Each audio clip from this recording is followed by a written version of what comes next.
மக்களே, நீங்களாம் எப்படி இருக்கீங்க? நல்லா இருக்கீங்கன்னு நினைக்கிறேன்.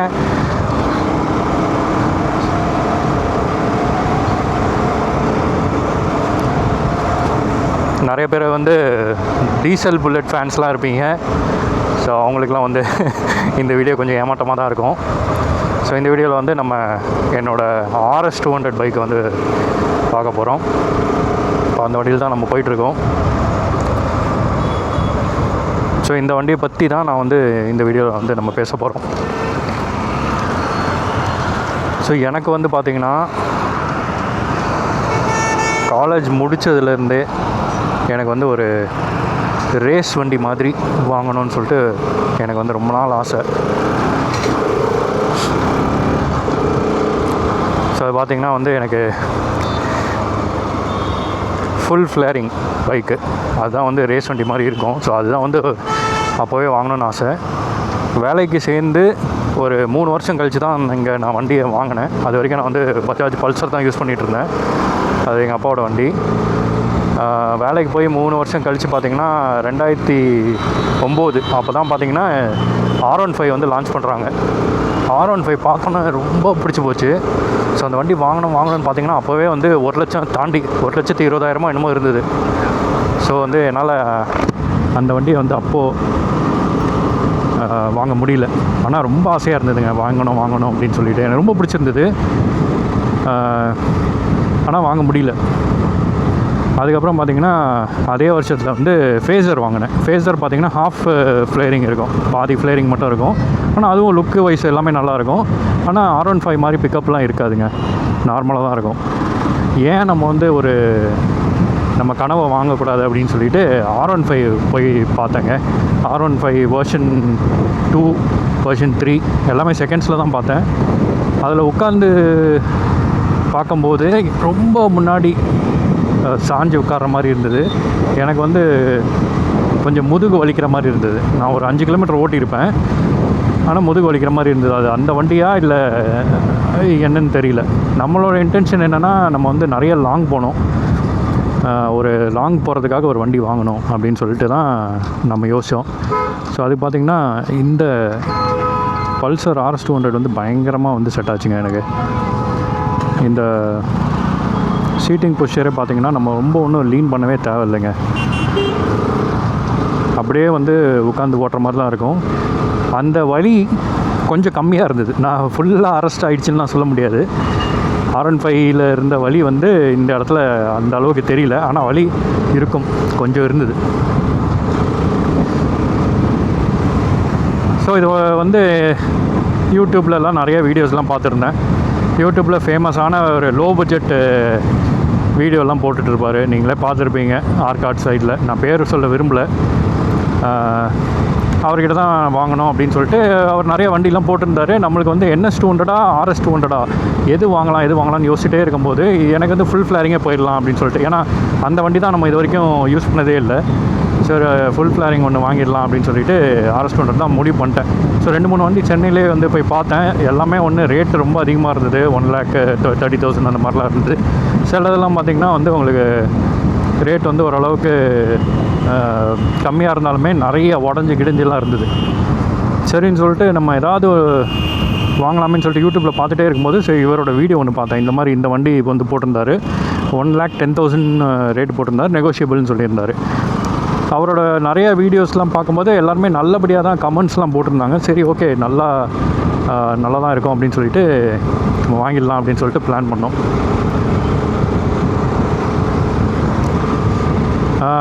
இங்கேருந்து அங்கே வரைக்கும் ஃபேஸரில் தாங்க போனேன். நான் ஃபஸ்ட்டு வாங்கினதில் அந்த ஃபேஸரில் தான் போனேன், நானும் என் ஃப்ரெண்டும் போனோம். போயிட்டு வண்டியை பார்த்தோன்னே பார்த்திங்கன்னா நிறைய இடத்துல துருவெலாம் இருந்தது. இந்த வண்டி பார்த்திங்கன்னா வந்து திருவொற்றியூர் ஆர்டிஓவில் ரெஜிஸ்டர் ஆகிருக்கு. திருவொற்றியூர் சென்னையில் இருக்கவங்களுக்குலாம் தெரியும், அது நார்த் மெட்ராஸு கடற்கரை ஓரமாகவே தான் அந்த ஊரே இருக்கும். ஸோ அது பார்த்திங்கன்னா வந்து நம்மளுக்கு ஃபுல்லாகவே நிறைய இடத்துல துரு இருந்ததுங்க. கீழே வந்து அந்த ஸ்விங் ஆர்மில் துரு இருந்தது. உங்களுக்கு வந்து ரேடியேட்டர் அந்த கீழே அந்த இடம் ஹார்ன்லாம் பயங்கரமாக துரு பிடிச்சிருந்தது. அதுக்கப்புறம் பார்த்திங்கன்னா இந்த சைடில் இருக்க அந்த வெயிட் இருக்குல்ல 2 சைடும், அதுவும் நல்லா துருவாக இருந்தது. ஸோ ரொம்ப நாளாக யூஸ் பண்ணலையா இல்லைனா என்னன்னு தெரில. நிறைய இடத்துல இந்த மாதிரி பெயிண்ட் டச்சப்லாம் பண்ணியிருந்தாங்க. உங்களுக்கு இதில் கண்ணாடியோட அந்த ராட்லலாம் பார்த்திங்கன்னா பெயிண்ட் டச்சப்லாம் பண்ணியிருந்தாங்க. ஸோ அதனால் எனக்கே வந்து ஒரு எடுக்கலாமா வேண்டாமான்னு சொல்லிட்டு, சரி அவ்வளோ தூரம் வந்துட்டோமே, சரி எடுத்து எப்படி என்ன ரெடி பண்ணலாம். எனக்கு அது மாதிரி ரொம்ப பிடிக்குங்க. ஒரு வண்டியை எடுத்து எவ்வளோ கேவலமான கண்டிஷனில் இருந்தாலும் அதை எடுத்து ரெடி பண்ணுறதுல வந்து எனக்கு ஒரு சாட்டிஸ்ஃபேக்ஷன் கிடைக்கும். நான் அந்த மாதிரி நிறைய கார்லாம் வந்து முன்னாடி பண்ணியிருக்கேன். ஹோண்டா ஆக்டிவாகவும் ஒரு ரெடி பண்ணியிருக்கேன். அந்த மாதிரி ரொம்ப கம்மி ரேட்டில் எடுத்து பக்காவாக ரெடி பண்ணியிருக்கேன். சரி அந்த மாதிரி எடுத்து பண்ணிடலாம் அப்படின்னு சொல்லிட்டு ஓட்டி பார்த்தேன். ஓட்டி பார்க்கும்போது லைட்டாக ஒரு பக்கம் சாயிற மாதிரி இருந்தது வண்டி.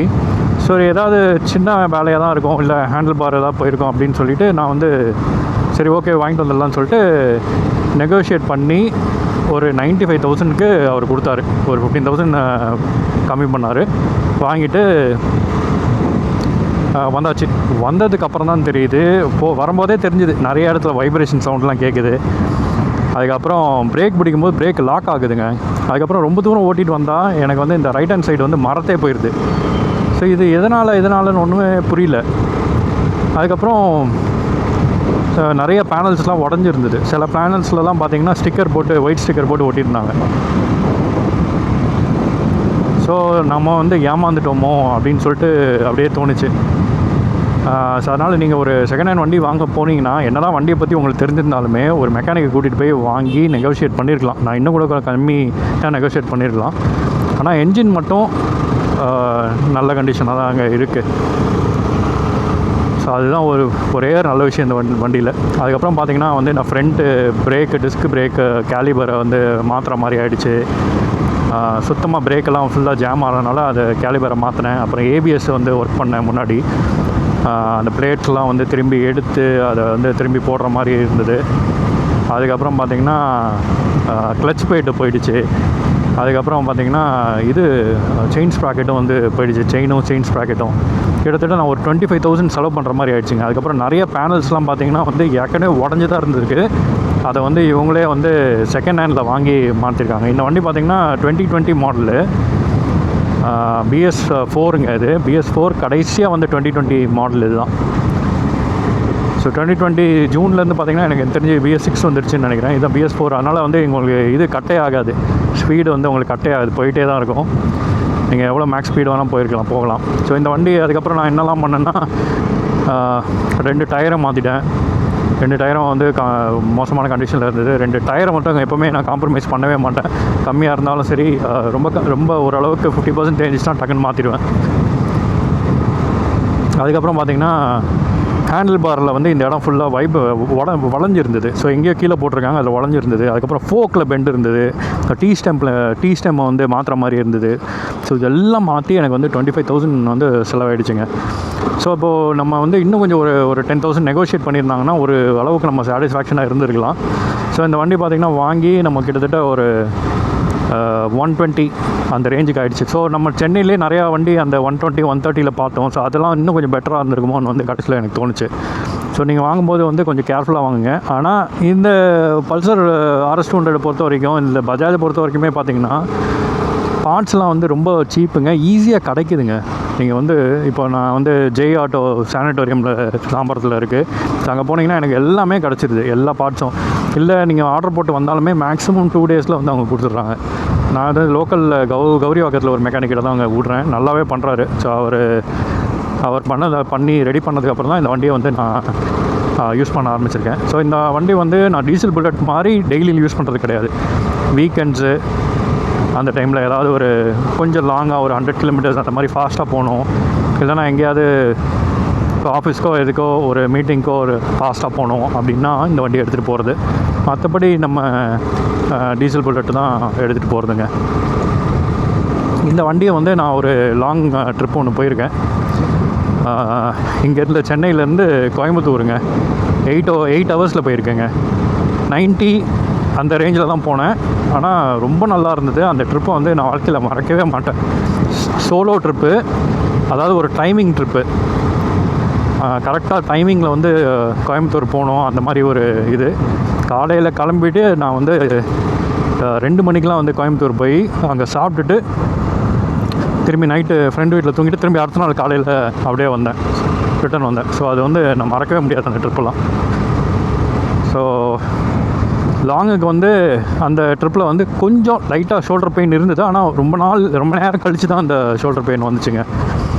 ஸோ ரொம்ப சூப்பரான வண்டி இது எனக்கு.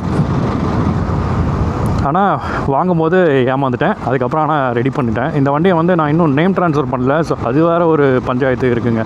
பழைய ஓனர் வந்து ஃபோன் பண்ணால் ஃபோன் எடுக்க மாட்டேங்கிறாரு. இப்போ நம்ம வந்து ஓடிபி இல்லாமல் நேம் ட்ரான்ஸ்ஃபர் பண்ண முடியாது. இல்லைனா நான் அதுக்கு எக்ஸ்ட்ரா ஏதாவது ஃபைன் மாதிரி ஏதாவது கொடுத்து தான் வந்து நேம் ட்ரான்ஸ்ஃபர் பண்ணணும். நான் வாங்கும்போது பார்த்தீங்கன்னா கிலோமீட்டர் வந்து 24,000 ஓடி இருந்தது. இப்போ வந்து 6,000 ஓட்டியிருக்கேன். 30,000 வந்து மொத்தமாக ஓடி இருக்கு. அதுக்கப்புறம் இந்த வண்டியில் வந்து நிறையா ஃபைன்ஸ்லாம் இருந்தது. அந்த ஃபைன்ஸ்லாம் வந்து அவங்க கிளியர் பண்ணி தான் எனக்கு கொடுத்தாங்க. ஸோ நேம் ட்ரான்ஸ்ஃபர் வந்து கூடிய சீக்கிரம் பண்ண போகிறேன். ஏன்னா வந்து இந்த வண்டியை எடுத்துகிட்டு ஒரு பெரிய ட்ரிப்பு ஒன்று போகலான்னு ஒரு பிளானில் இருக்கேன். இந்த வண்டியில் மேக்ஸ் ஸ்பீடு பார்த்திங்கன்னா வந்து நான் வந்து ஒரு 135 வரைக்கும் போயிருக்கேன். 135 வரைக்கும் அந்த அளவுக்கு வந்து நான் உங்களுக்கு வந்து ஒரு பயம் தெரியாது. ஆனால் வந்து 100க்கு மேலே இல்லை ஒரு 110க்கு மேலே போனீங்கனாலே உங்களுக்கு வந்து அந்த என்ஜின் ஸ்ட்ரெயின் ஆகிறது நல்லாவே ஃபீல் பண்ண முடியும். ஆனால் அந்த 135லேயே வந்து உங்களுக்கு லாக்கே ஆகாதுங்க. BS6லாம் வந்து ஒரு அந்த ரெட் இதுக்கு வந்தோன்னா லாக் ஆகிரும். இது BS4னால அந்த லாக்கே ஆகாதுங்க. நல்லா ஃபாஸ்ட்டாகவே போகும். நான் RS200 வந்து ரொம்ப பிடிச்சி தான் வாங்கினேன். இப்போவும் எனக்கு வந்து ரொம்ப பிடிச்சிருக்கு. ஆனால் 2 வண்டியில் கம்பேர் பண்ணிங்கன்னா டீசல் புல்லட்டா இதுவா அப்படின்னு கம்பேர் பண்ணிங்கன்னா எனக்கு டீசல் புல்லட் தான் பிடிக்கும். அது வந்து டீசல் புல்லட் வச்சுருக்கவங்களுக்கு தான் அது வந்து தெரியுங்க. மற்றபடி எப்போவாது நம்ம வந்து கொஞ்சம் ஃபாஸ்ட்டாக போகணும், இல்லைனா ஒரு டிஃப்ரெண்ட்டான ஒரு பைக்கை திடீர்னு நம்ம ஓட்டணும். ஏன்னா டீசல் புல்லட் வந்து மேக்ஸிமம் 60 கிலோ தான் போக முடியும் நம்ம. இப்போது இதில் வந்து ஒரு டிஃப்ரெண்ட்டான ஒரு பைக் வந்து நம்ம ஓட்டணும் அப்படின்னு நம்ம தோணுச்சுன்னா நம்ம கண்டிப்பாக இந்த வண்டியை எடுத்துகிட்டு போகலாம். ஸோ உங்களில் எத்தனை பேர் வந்து 2 வண்டி வச்சுருக்கீங்க அப்படின்னு கமெண்ட்டில் போடுங்க. நானும் பார்த்து தெரிஞ்சுக்கிட்டேன். ஸோ மெயின்டெனன்ஸ் வந்து இந்த மாதிரி லோ மெயின்டெனன்ஸ் பைக் வாங்கி நம்ம யூஸ் பண்ணலாம். பஜாஜ் மாதிரி ஒரு வண்டி எடுத்து நம்ம வந்து யூஸ் பண்ணிக்கலாம். இந்த வண்டியில் வந்து எவ்ரி 400 கிலோமீட்டர்ஸ் வந்து செயின் ட்ரை ஆகிட்டே இருக்கும். அதனால் நீங்கள் செயின் லூப் வந்து கண்டிப்பாக போட்டே ஆகணும். இல்லைனா வந்து உங்களுக்கு செயின் ஸ்ப்ராக்கெட் வந்து ஈஸியாக போயிடும்.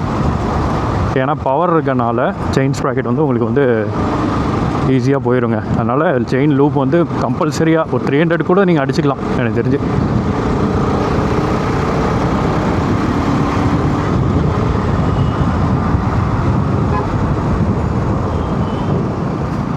ஓகே மக்களே, இந்த வீடியோ உங்களுக்கு பிடிச்சிருந்ததுன்னா உங்களுக்கு என்ன பண்ணணும்னு தெரியும். தேங்க்யூ ஸோ மச் ஃபார் வாட்சிங். இதே மாதிரி இன்னொரு கண்டென்ட்டில் உங்களை சந்திக்கிறேன்.